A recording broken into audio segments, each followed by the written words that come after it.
За време на изборната кампања бевме сведоци на сексистички наративи кон жените во политиката, додека родово базираното насилство кулминираше во онлайн просторот. Дали имаше представки до Комисијата за заштита и спречување од дискриминација врз база на родова дискриминирачки содржини во медиумите? Така, комисијата уште пред почетокот на изборната кампања најави дека ќе врши засилен мониторинг на вознемирувачкиот говор за време на предизборната кампања и исто така на пристапноста на гласачките места. Еден од аспектите кој што ни беше важен за мониторирање беше токму ова што вие се кажувате, родово базираниот вознемирувачки говор за време на предизборната кампања. Ние сме свесни дека имаше и родово базиран вознемирувачки говор, сексистички, мизогин говор, навредлив говор. Меѓутоа добивме само една представка, која што е од моменталната актуелна претседателка госпоѓа Силјанска Давкова, која што во себе вклучуваше некакви елементи на вознемирување како вид на дискриминација врз основа на пол и род и врз основа на возраст. Таа представка беше повлечена од страна на претседателката и тоа беше единствена представка која што ја добивме во овој период. Ова не значи дека е на реалната слика таква дека немало, туку едноставно дека можеби жртвите, односно политичарките кои што биле таргетирани и биле жртви на таков вид на говор, не поднеле представки до комисијата. Може ли да направите некоја споредба со овие избори што беа во 2024 со претходните, односно локалните избори во 2021 година врз основа на дискриминација народова? Тие избори ние немавме некој организиран, методолошки организиран мониторинг, затоа што немавме некакви капацитети. Тоа беше, да кажеме, на самиот старт на формирање на комисијата, меѓутоа и на самиот старт на добивање на простори, да кажеме, за работење на комисијата.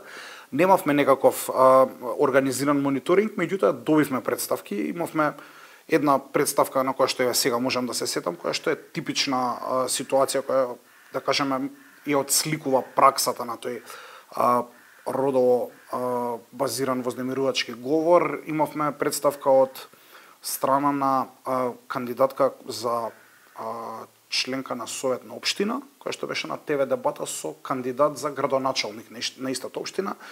И во дебатната емисија на која што двајцата кандидати разговараа во однос на тоа, нели, што ќе направат доколку бидат избрани, кандидатот за градоначалник и се обрати на кандидатката за членка во Совет на начин што ја кажа дека таа ќе треба да седи дома, да се посвети на фамилијата и малку повеќе да се посвети на традиционалните улоги, а да остави простор во политиката на мажите. Ова е можеби единствен случај кој што беше пријавен во тој период, меѓутоа е типичен случај кој што представува некаква пракса на наративи кои што да кажеме се уште присутни кон политичарките. Дали сметате дека тие наративи што се присутни во медиумскиот простор и во онлайн просторот ќе придонесат за помладите жени или девојки да се одвратат на некој начин од нивно учество во политичкиот живот? Дефинитивно, особено оние кои што се присутни во онлайн просторот, затоа што комисијата кога размислува и говори за медиуми, нуди заштита од дискриминација во медиуми, во фокус го има и онлайн просторот, односно нели оние нетрадиционални медиуми како што се електронските вебсајтови на медиумите или социјалните мрежи. Малце пошироко го гледаме ова од законот за медиуми, бидејќи тука најчесто се случува вознемирувачкиот говор. Дефинитивно може да биде одвратувачки, може да биде стигматизирачки и обесхрабрувачки. Токму затоа ние гледаме да работиме во овие делови, и ако ги видите годишните извештаи на комисијата, ќе видите дека и во 23-та и во 22-та една од најчестите области каде што се пријавува дискриминација, каде што се утврда дискриминација, токму онлайн просторот, односно социјалните мрежи. Во медиумите се забележуваат сензационалистички наслови поврзани со родово дискриминирачки содржини, без при тоа да се даде критички осврт, туку така сувопарно само се доделуваат квалификации. Дали вие како комисија имате некои активности во насока на спречување или пак во насока на едукација или некои обуки за тоа да не биде на тој начин? Комисијата е членка на една мрежа која што е мрежа составена од новинарски здруженија, од регулаторните тела во медиумите, како што се Агенцијата за аудио и аудиовизуелни медиумски услуги и новинарските здруженија се тука, повеќе државни институции, повеќе граѓански институции, значи тоа е една сеопфатна мрежа во која што генерално работиме на превенција, меѓутоа и заштита од говор на омраза во медиумите. Тука се опфатени и традиционалните и нетрадиционалните медиуми. Ние го работиме оној дел кој што значи граѓанска заштита од говор на омраза, согласно препораките на Советот на Европа, кај нас тоа се вика вознемирување. Тука е, да кажеме, јавното обвинителство кое што нели треба да ги процесира тие говор на омраза, случаи на говор на омраза кои што се подложени на кривична правна заштита. И во овој дел можеме да кажеме дека имаме една, да кажеме, сеопфатна мрежа која што треба да работи на превенција.